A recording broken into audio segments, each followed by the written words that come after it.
अस्सलामुअलैकुम। मेरा नाम सैयद वकार हुसैन शाह है और मैं आपको अपने यूट्यूब चैनल वकार अल विशर में खुश आमदीद कहता हूँ और अपनी क्लास का आगाज़ सूरह माइदा की आयत नंबर 13 से लेकर 15 तक करते हैं। तर्जमा।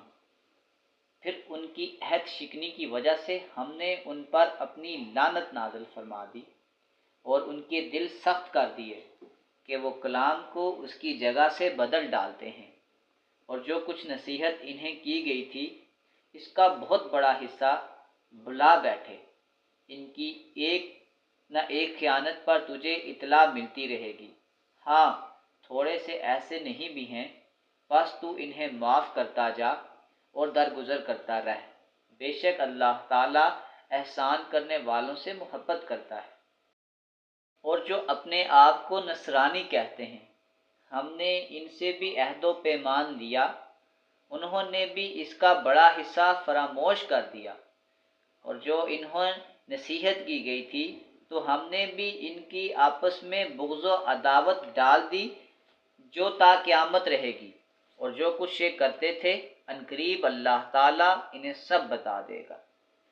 ए अहले किताब, यकीनन तुम्हारे पास हमारा रसूल सल्लल्लाहु अलैहि वसल्लम आ चुका, जो तुम्हारे सामने किताब अल्लाह की बकसरत ऐसी बातें ज़ाहिर कर रहा है जिन्हें तुम छुपा रहे थे, और बहुत सी बातों से दरगुजर करता है। तुम्हारे पास अल्लाह ताला की तरफ से नूर और वाज़िह किताब आ चुकी है। सदक़ल्लाहुल अज़ीम। प्यारे बच्चों, आज की क्लास में एक्सरसाइज 10.1 क्वेश्चन नंबर 3 के तमाम पार्ट्स को सॉल्व करेंगे। तो वीडियो को शुरू करने से पहले कमेंट सेक्शन में लाजमी बताएं कि आप हमारी वीडियो कहाँ से देख रहे हैं और आप किस कॉलेज में पढ़ते हैं। तो चलते हैं अपने क्वेश्चन की जानिब। क्वेश्चन को स्टार्ट करने से पहले हमारे पास कुछ डेफिनेशन है, उसको डिस्कस कर लेते हैं कि इनिशियल कंडीशन।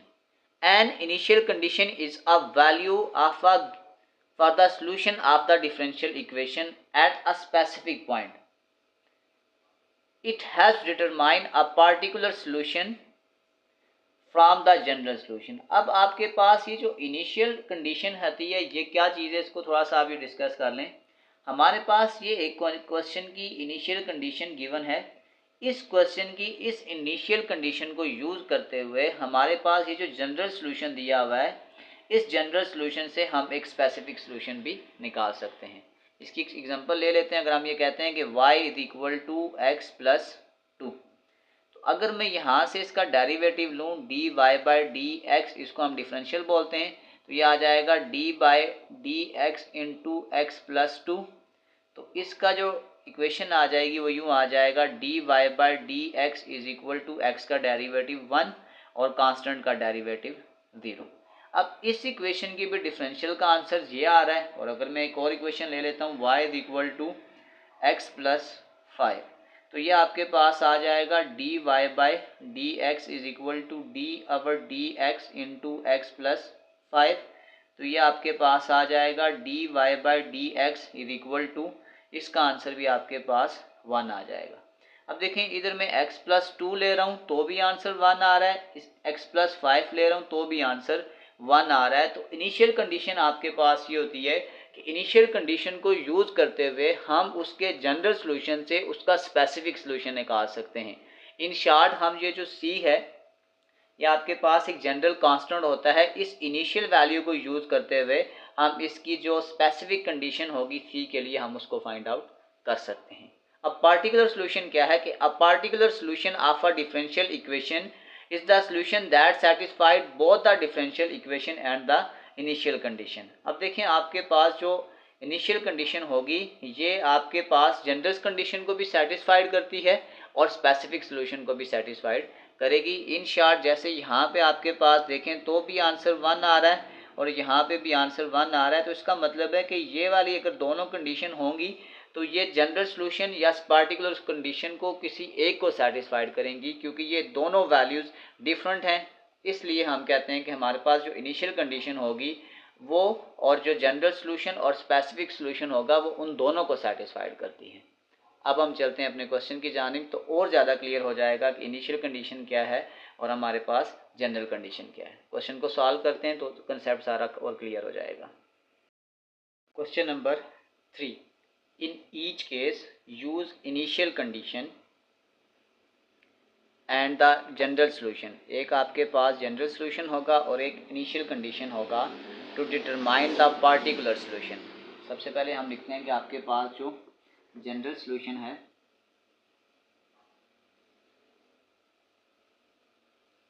वो आपके पास ये है कि x y is equal to c, ये आपके पास जनरल सोल्यूशन है।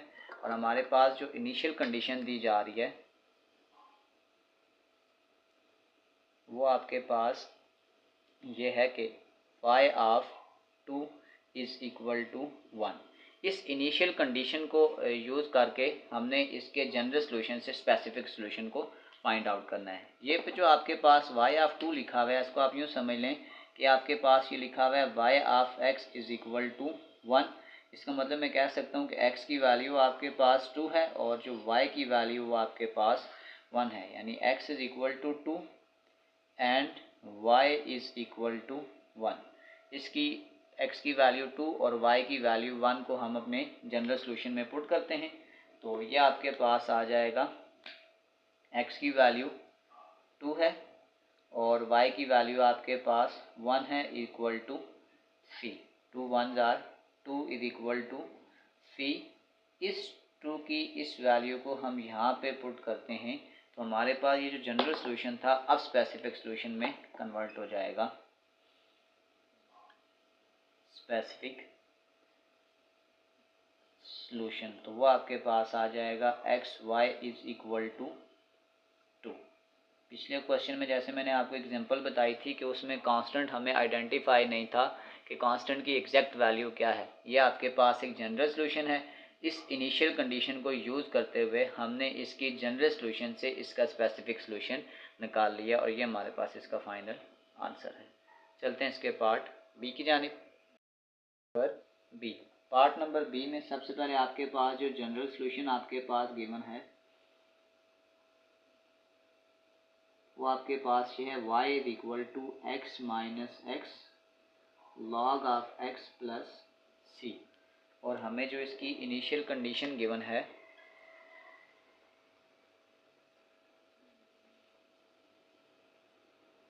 वो आपके पास यूँ है y of x is equal to 2, यानी ये आपके पास है y of 1 is equal to 2। तो मैं कह सकता हूँ कि मेरे पास जो x की वैल्यू 1 है और मेरे पास जो y है वो आपके पास आ जाएगा 2। x और y की वैल्यू को इस जनरल सोल्यूशन में पुट करेंगे और यहाँ से हम इसका स्पेसिफिक सोल्यूशन निकालेंगे। x और y की वैल्यू को पुट करते हैं और इसका स्पेसिफिक सोल्यूशन निकालते हैं।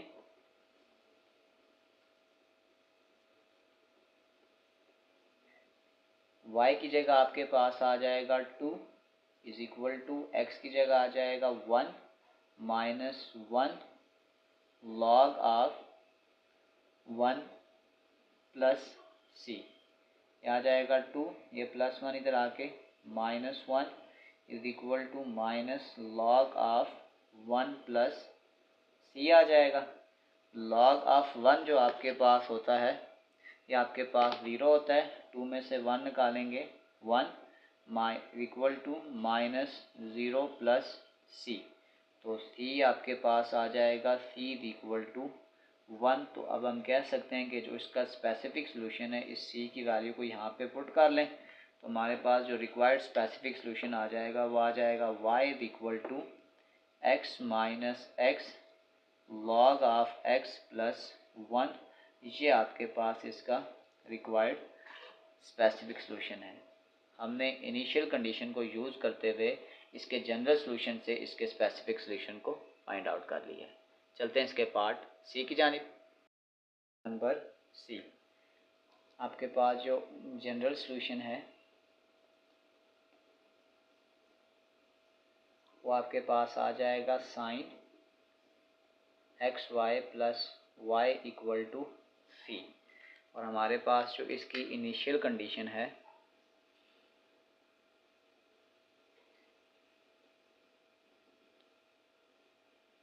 आपके पास y of x is equal to 1 है और यह आ जाएगा y of pi by 4 is equal to 1। इसका मतलब आपके पास x की जगह आ जाएगा पाई बाय 4 और y की जगह आपके पास आ जाएगा 1। x और y की ये वैल्यू हम जनरल सोल्यूशन में पुट करेंगे और वहाँ से हम इसका स्पेसिफिक सोल्यूशन निकाल लेंगे।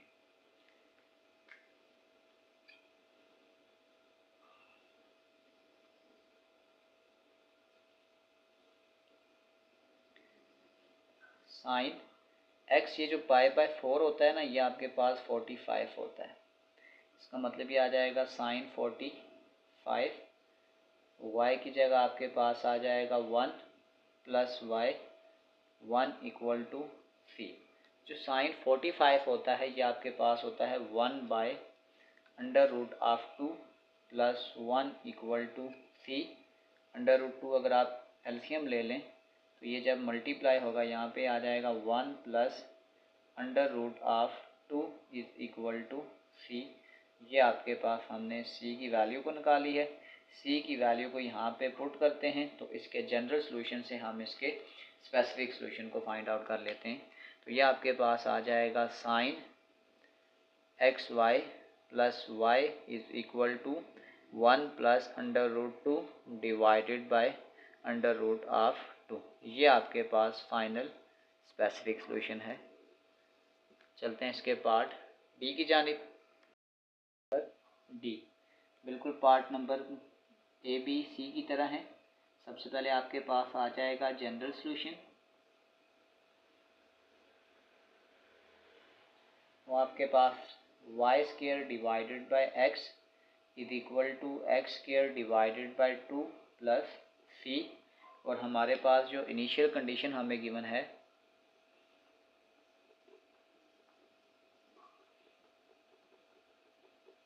यानी कि y of x is equal to 1 और यह आ जाएगा y of 1 is equal to 1।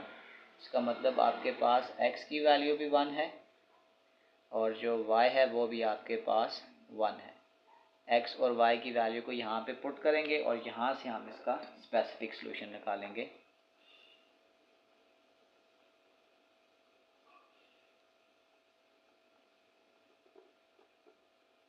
x की जगह आपके पास 1 है और y की जगह भी 1 है। Divided by 1 is equal to 1 का स्क्वायर डिवाइडेड बाय 2 प्लस सी।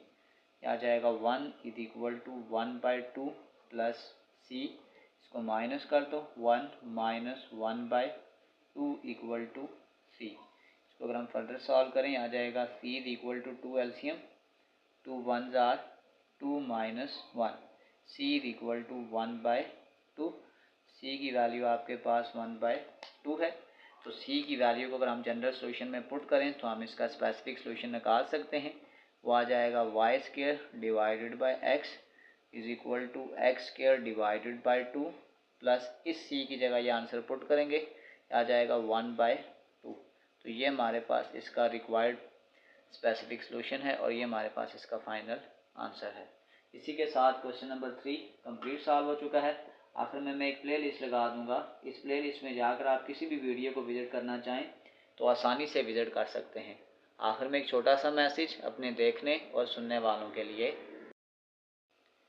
ज़िंदगी की जंग हमेशा अपने बलबूते पर लड़नी पड़ती है क्योंकि लोग सिर्फ मशवरा देते हैं, साथ नहीं। प्यारे बच्चों, अपना बहुत सारा ख्याल रखें। मिलते हैं अगली वीडियो में, तब तक के लिए अल्लाह हाफिज़।